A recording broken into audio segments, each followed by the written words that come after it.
Hey there everyone, welcome back to our channel. In today's video, you are going to see how to save photos and videos on Snapchat without them knowing. So let's get right into it. Head over to your Snapchat application. Once you go there, head over to your chats and select a specific chat. Suppose I want to save this photo, and all I need to do is just turn on the airplane mode.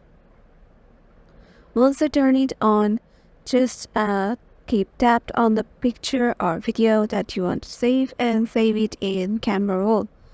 As you currently see, it is saved and there is a notification.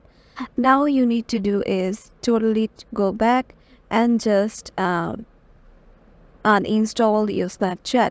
Once you uninstall it, please install it again.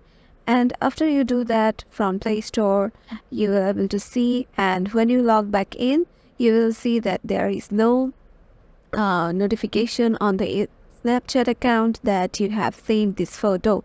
Then once you go back to your Snapchat account, you will see there is nothing sort of this in down the picture. And yeah, that's it.